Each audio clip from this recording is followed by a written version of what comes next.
Today on Mental Health News Radio, Kristin welcomes Mitzi Perdue to the show. Mitzi is a businesswoman, author, and master storyteller. Her talks contain practical tips for embedding a positive culture. Mitzi also recently started an organization called Win This Fight to fight child trafficking.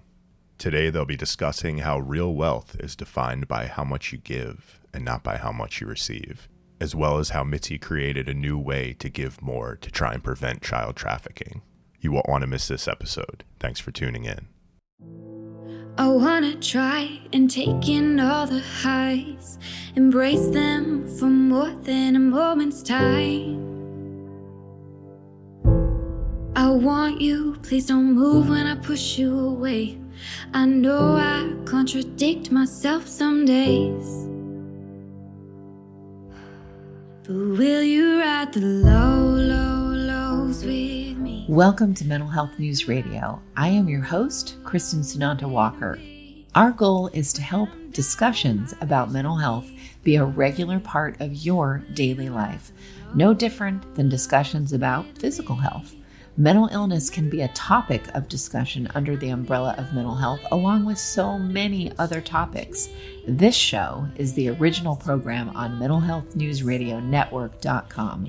Our network of shows are played in over 180 countries and cover more topics under that umbrella than you can possibly imagine. We were talking about mental health long before it became cool and popular to talk about, and thank goodness it has become so popular.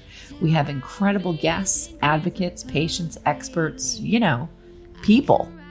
Thank you for tuning in and enjoy our intro music, a song named Lows, written by Aubrey Toon. You can find her music at www.aubreytoone.com.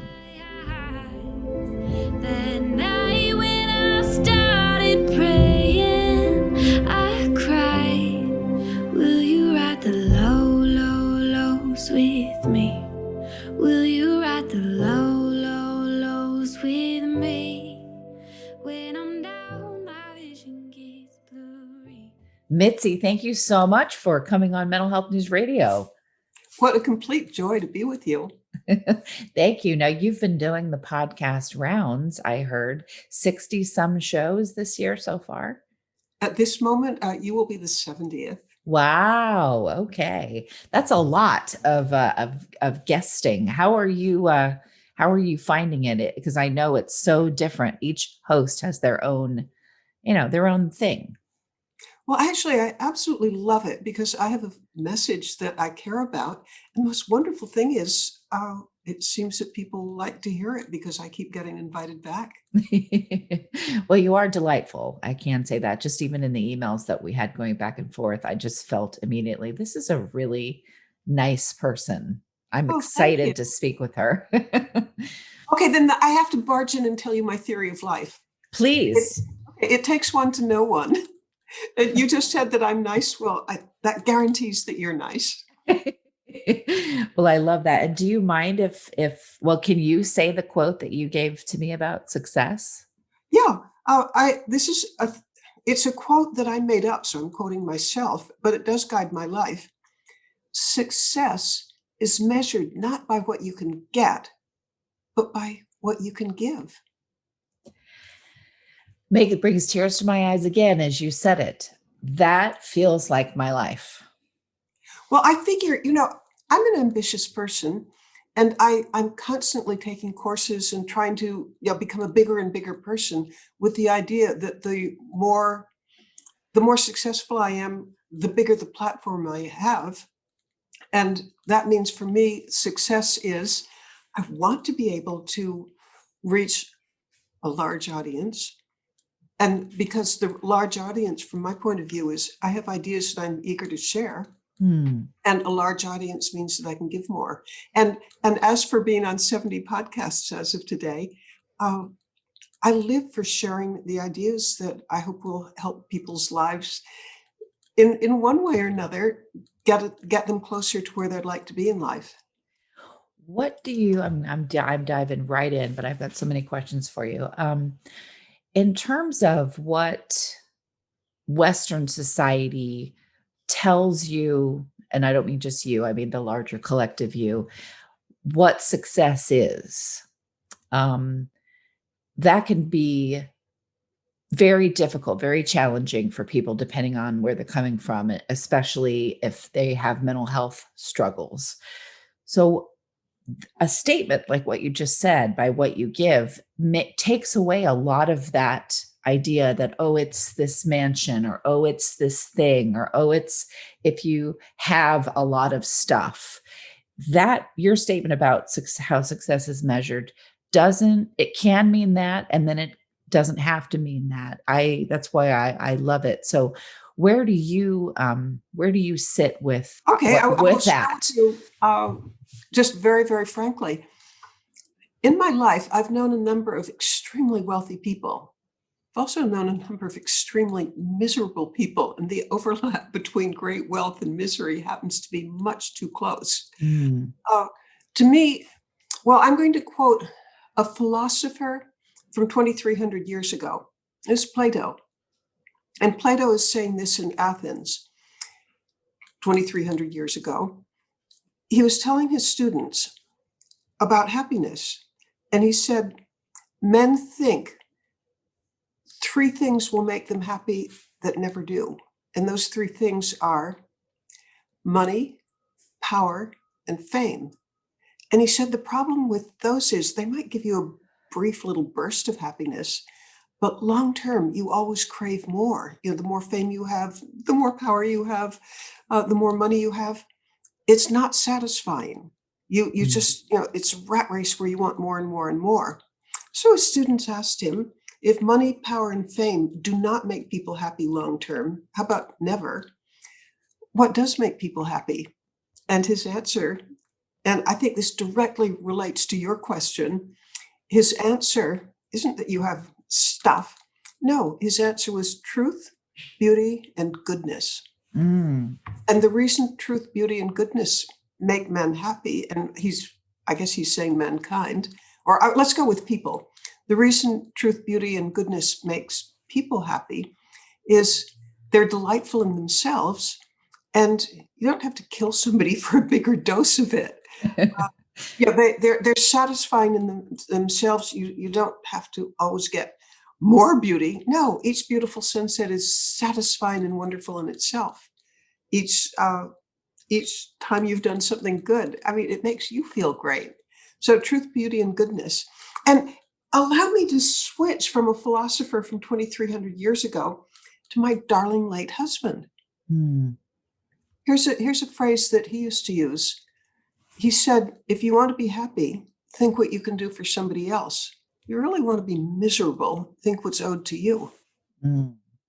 Is that not just one of the wisest things in the world? That's so true. I have a feeling we're going to have to get a transcript for this show because I can't keep writing while you're talking because I want to pay attention. Yes, that is so true. And I have very wealthy, famous friends, and I have friends who want nothing to do with any of that. And what's the common theme there that I've seen is a really childlike wonder at the world that they just sort of care. It makes them infectious.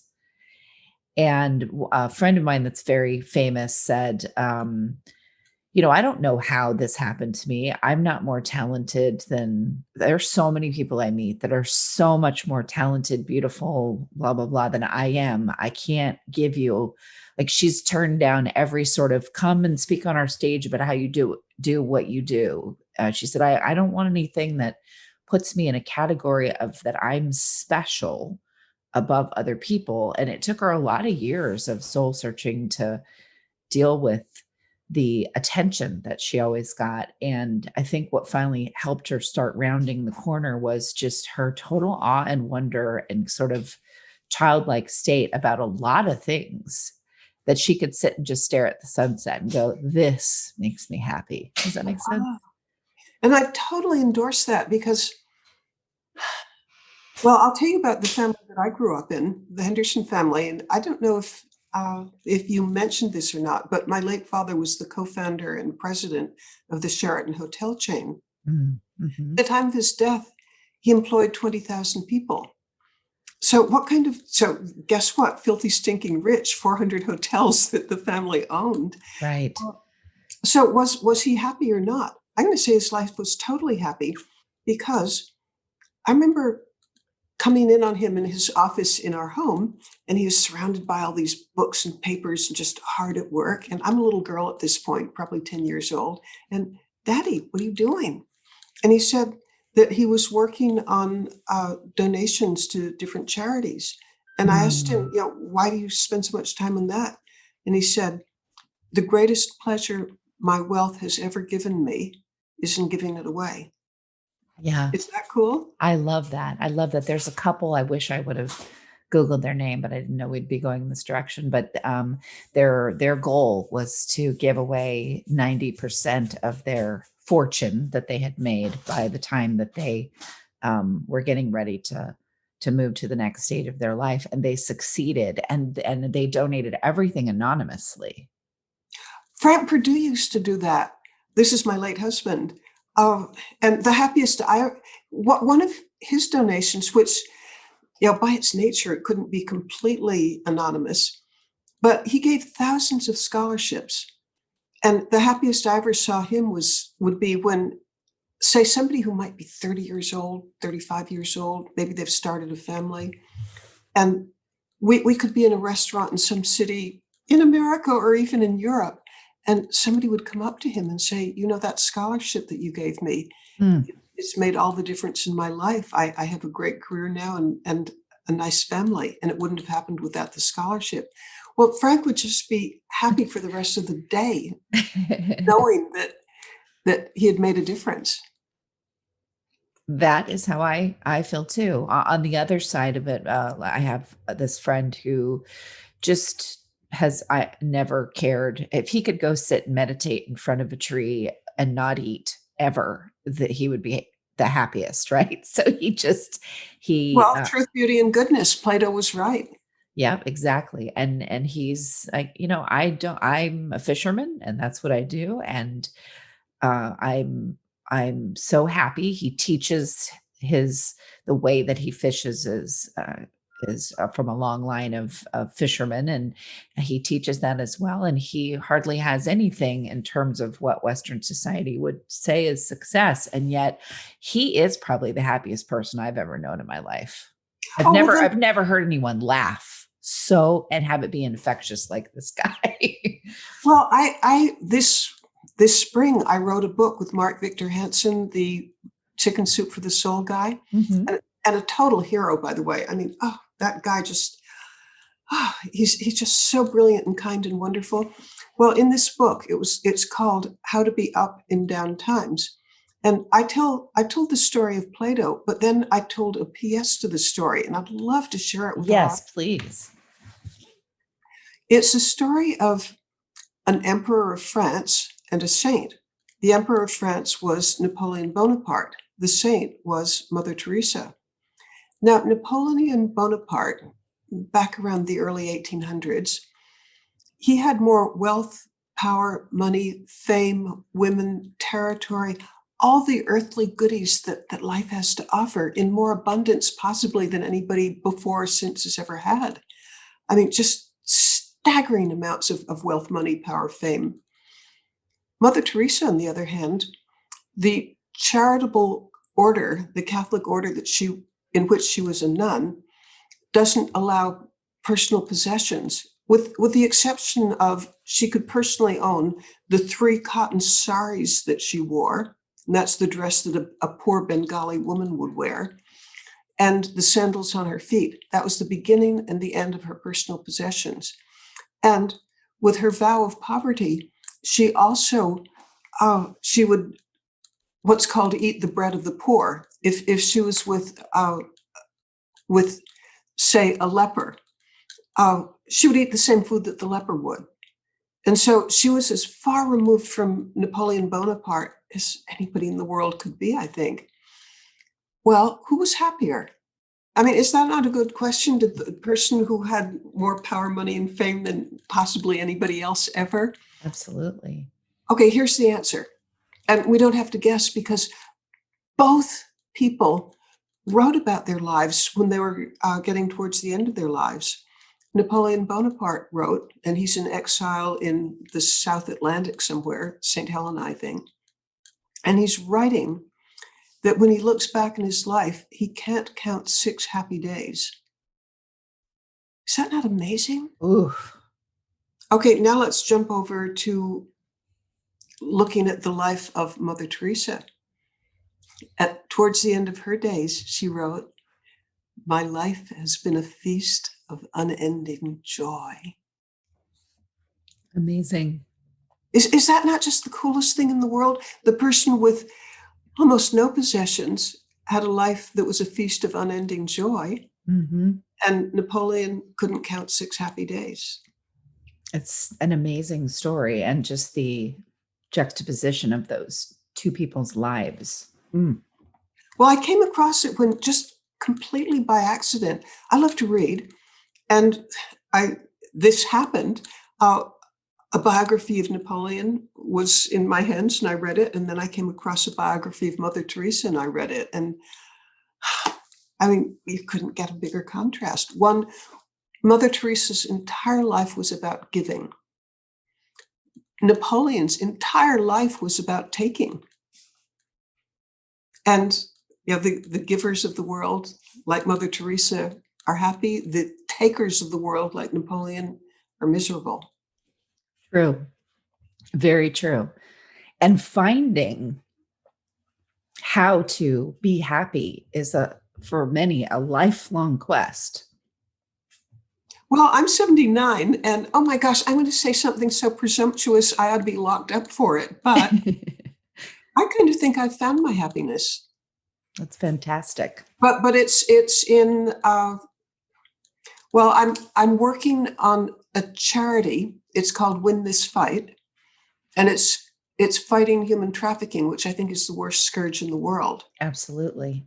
And by the way, people with mental health issues, particularly, I don't know, teenagers, they are so vulnerable to traffickers. Because, imagine that you're feeling down and disoriented in one thing or another, and this person who seems kind of kindly says, come with me. I'll give you a good hot meal. I'll give you a place to stay. We're going to treat you right. And guess what? They don't. They're entered in, and talk about someone who maybe didn't have, mental health struggles beforehand. Boy, are they going to after that experience. Well, so prevention is, to my mind, the only answer. I mean, somehow, well, I'm not sure I have the answer, but once they've gone down, once a trafficker has gotten his fangs into them, boy, it's difficult to get out.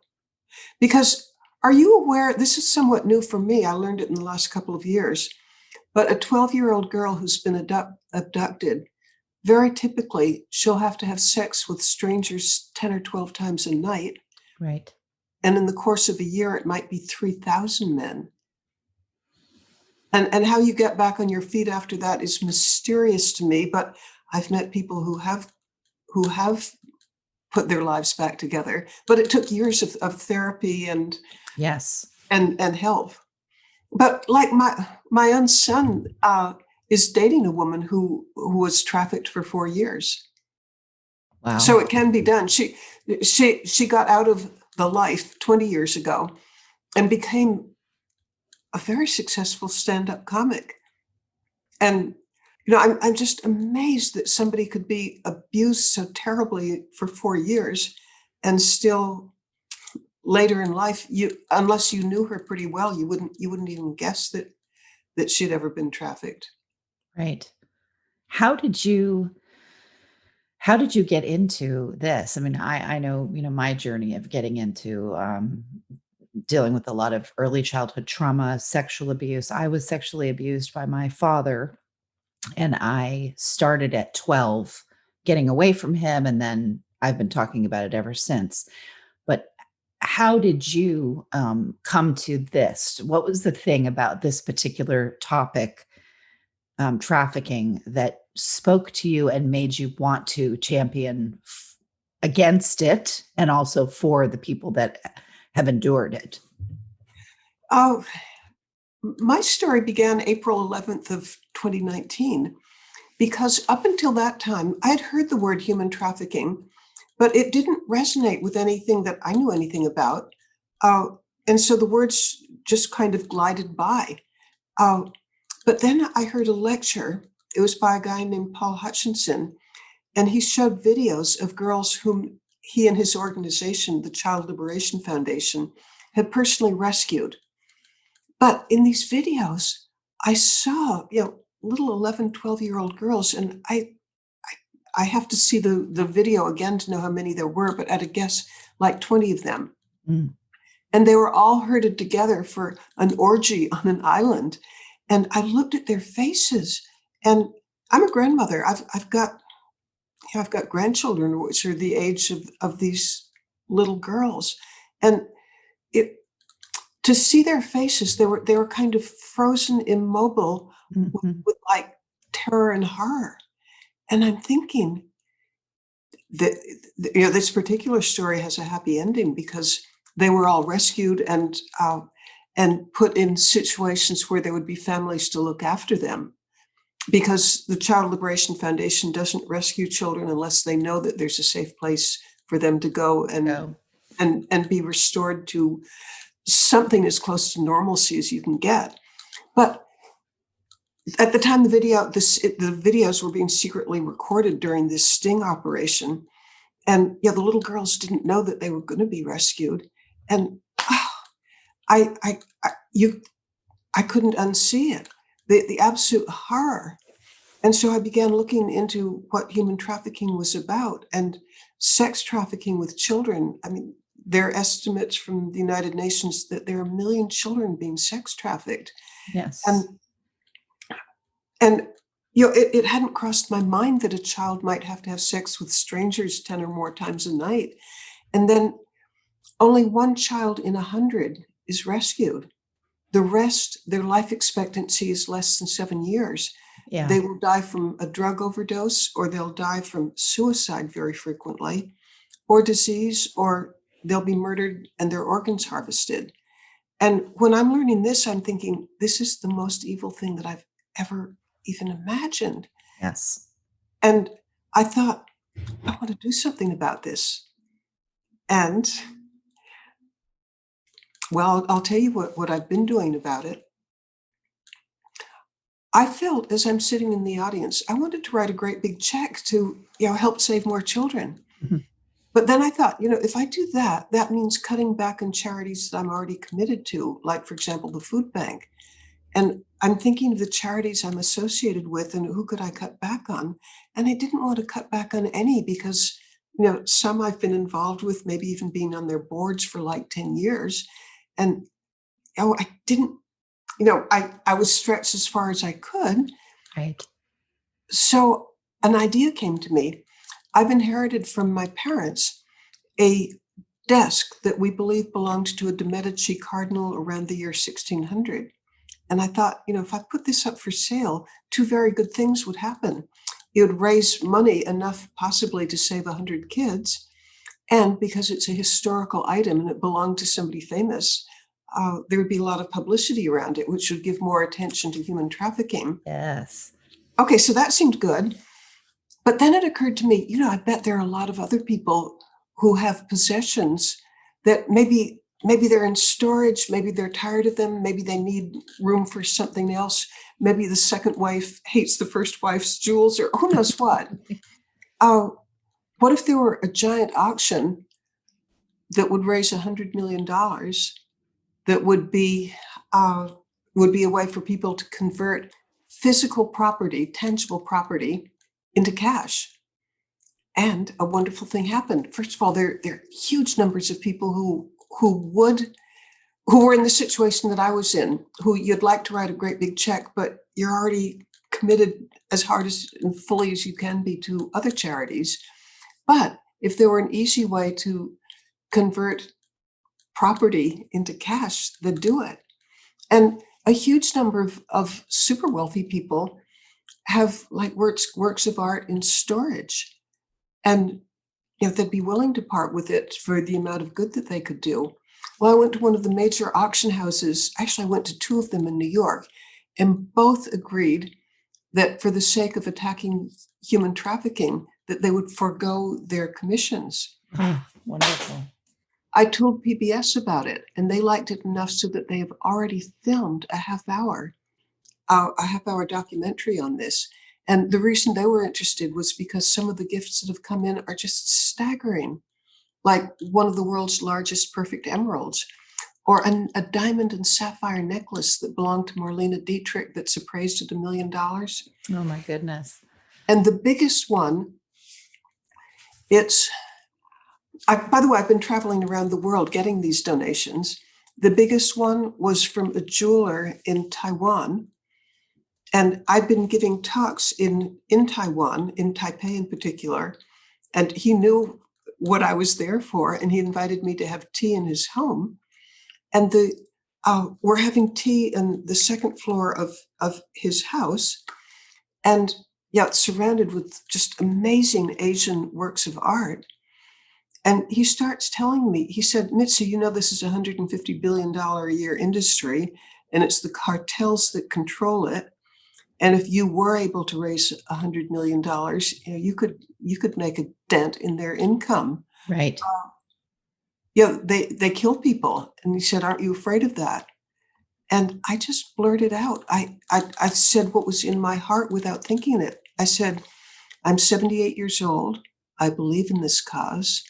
I don't care. Mm. Well, at that point, he got up. He walked around the chair where he was sitting having his tea. Up against the wall was like a curtain, and he pulled aside the curtain, and there was a safe. And I watched as he twisted dials of the safe, and then he reached in and he pulled out this red object, kind of round and a little smaller than a golf ball. And it's a perfect ruby. It belonged to a Qing dynasty emperor. Wow. It's probably 300 years old. And it weighs 70 carats.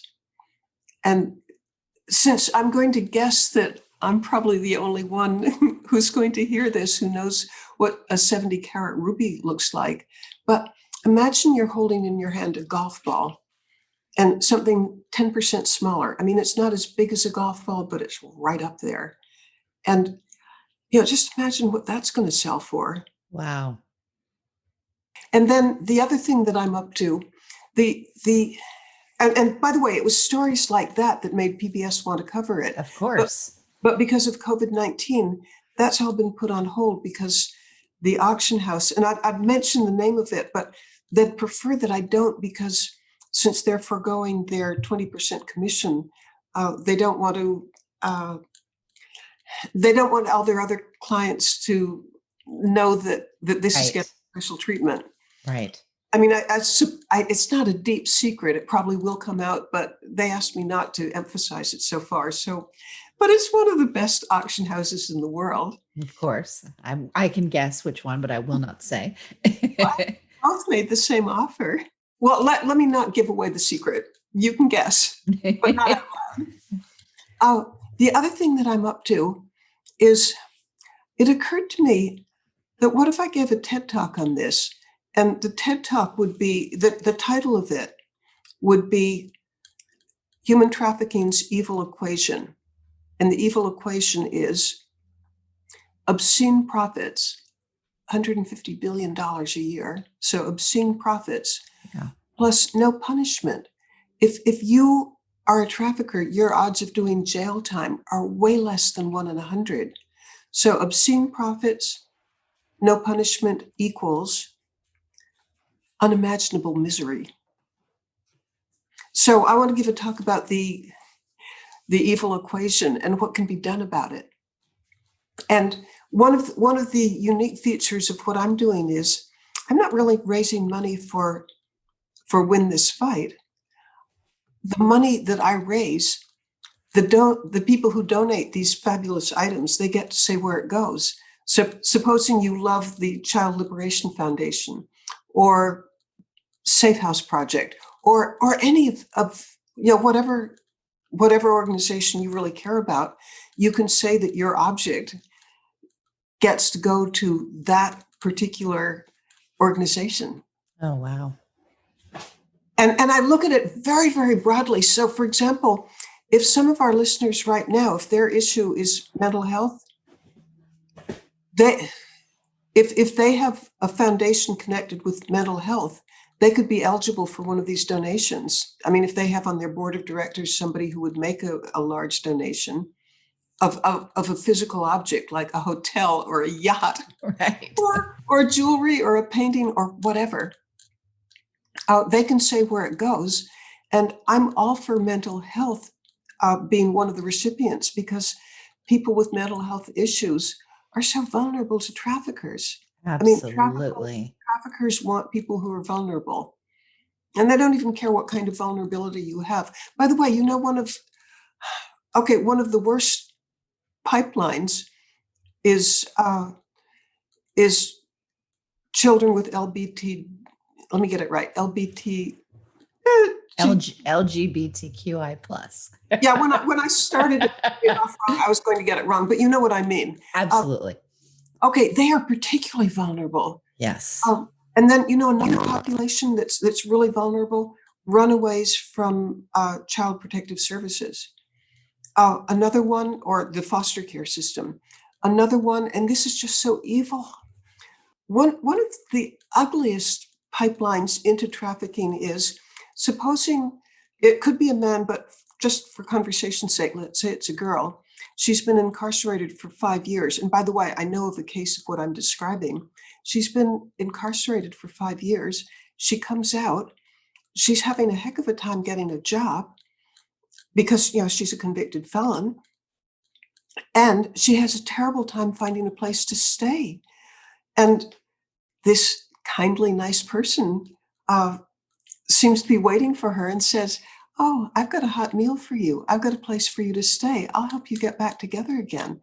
And she trusts him, but he's actually a trafficker, and she's going to be trafficked 10 or so times a night. And, he'll threaten to kill her if she tries to escape. Right. Or her family, or I have a number of friends who were trafficked, and I've heard sometimes they even are, very attractive younger gentlemen will be kind of out there seducing, pretending to be their boyfriend, garnering their trust, and then it turns into this whole other an actual nightmare. Yeah, how could it get any worse than that? Like a girl that, I'm going to use a fake name, but we'll call her Mindy Meadows. She met somebody, she came from a religious background. At age 14, she was allowed for the first time in her life to go to the mall by herself. Ugh. She met this, he told her he was 17, and he was just really interested in her, saying how cute she was and how much he enjoyed her company. And pretty soon, in the next couple of weeks, they were texting each other 20 times a day. Mm-hmm. And she was just deeply in love with him. I'll jump ahead in the story. He started out as the Romeo pimp. We're going to have a life together, but we need to make some money. We can get, a few $100s if you'll just sleep with my friend. And she's saying, but I'm a religious girl. I can't do this. But she's madly in love with him.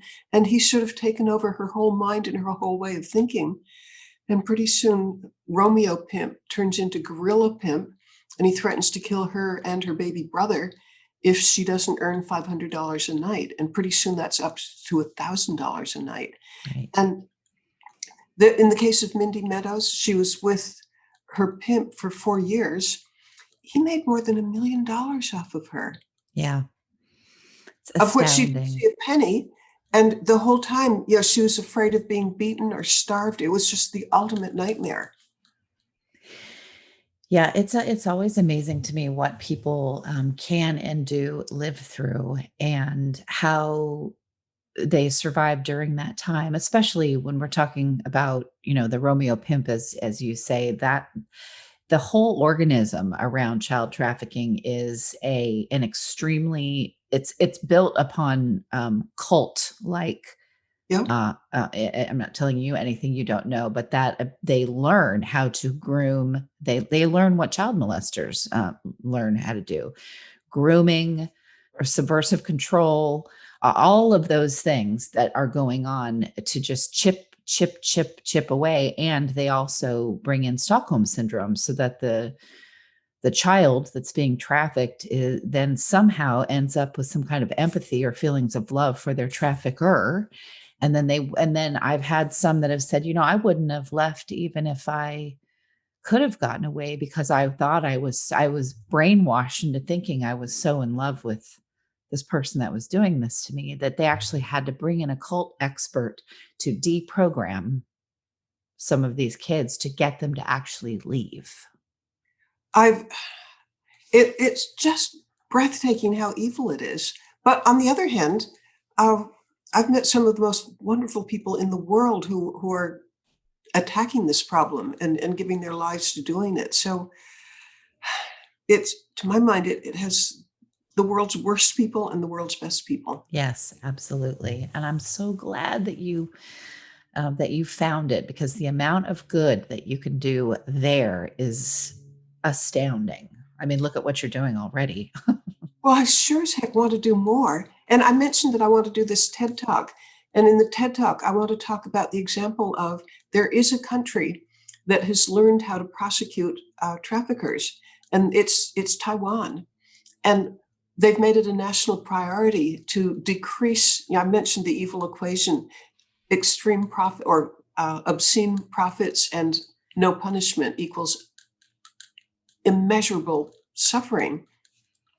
Well, what Taiwan is doing is they're changing the equation because, in most cases, a trafficker doesn't have even 1 in 100 chance of doing jail time. And the reason why is because they can terrify their victims, that they'll be killed or beaten or whatever. Yes. They can keep their victims from testifying. What Taiwan has done is it has, as far as I can tell, a whole system of safe houses that are just carefully guarded where, and again, let's say it's a girl, although it could be a boy. The girl, she's going to be safe until she testifies against the bad guy. And she will be protected until the guy's in jail. And meanwhile, she's being taught at government expense to learn to earn a living for herself. She's getting training and education. And it's just such a beautiful thing. I would love to encourage, or at least to let other countries be aware of that there is an answer to the problem that the traffickers don't get prosecuted, because Taiwan does it. Right, exactly. And that they're also getting, I'm sure, just the amount of mental health care that they need after what they've just experienced. Oh, they have therapy, they have medical care. It's just a beautiful system. And it has made a huge dent in trafficking in Taiwan, because if you're a trafficker in Taiwan, it's just not a good career choice, because right. Do you want to end up in jail? Right. And that hierarchy of when you go to jail and the other inmates know what it is that you're there for. It's not happy time. It's not happy time. Exactly. Exactly. Well, Mitzi, oh my gosh, I knew that you were involved in this, but I didn't know the degree of it. And I feel lucky that I get to meet you and hear what you're doing. Thank you. Please tell my listeners where they can find out more about you, but also for this amazing work that you're doing. Well, let's focus on the work. I have a website that's devoted just to anti-trafficking efforts, and it's called winthisfight.org. And I'll tell you how to remember Win This Fight. The initials are WTF. And I saw that somewhere in your byline, and I thought that's cute. Okay, well, it's absolutely not an accident. It's a little bit. If you want somebody to remember something, it really helps if there's a little bit of wrongness in it. And I hope that I come across as somewhat ladylike. And I think it's a little bit, I don't know, maybe cheeky. It's a little cheeky. Yeah, I mean, I think it helps to remember it that somebody like me is saying WTF. That's right. Exactly. So Exactly. winthisfight.org. And I love it that you're like, well, we don't need to just go look at my website. Go to this one. I would do the same thing. Oh, that's so funny. Well, if somebody wants to go to my website, it's mitziperdue.com. I love it. Well, Mitzi, thank you so much for coming on my show and allowing us to support you in winning this fight in your WTF on our network. There, you said it too. Gotcha. Thank you so much. And listeners, thank you for tuning in to another episode with our amazing guest, Mitzi Perdue, on Mental Health News Radio. Hi, listeners. I'll make it quick. These are some really cool places that give discounts and other cool things for listeners of Mental Health News Radio Network. If you want to get amazing help with healing from narcissistic abuse, go to healfromanarcissist.com. If you want CBD products that are the best of the best, I use them myself, go to proze.com and use the code mentalhealth20, mentalhealth20. If you want to get daily perk ups that help retrain your brain to think more positively, go to perkupdaily.com. And also, just because this one's fun, snarkycandles.com. I guarantee you'll love them. Snarky with a Y, SNARKY candles.com. And don't forget, if you want to hear all the shows on the network about first responders, you can go to firstrespondermentalhealthnetwork.com, and all of our shows that focus on narcissistic abuse, narcissistabusehealingnetwork.com. Thanks for listening, and back to the show. But will you ride the low, low, lows with me? Will you ride the low, low, lows with me? One thing you can always count on at Mental Health News Radio Network and my show is that there will always be dogs around. Why? They are natural healers, excellent for your mental health. The original therapy dog Miles has something to say in just a moment. For now, please check out all of our amazing shows at mentalhealthnewsradionetwork.com and all your favorite podcast apps. Until next time, I'm Kristin Sananta-Walker, and thank you for listening. Me tonight, and I can ride the low, low, lows with me. I can ride the low, low, lows with me. Till my vision clears up perfectly. I can ride the low, low, lows with me. Good boy.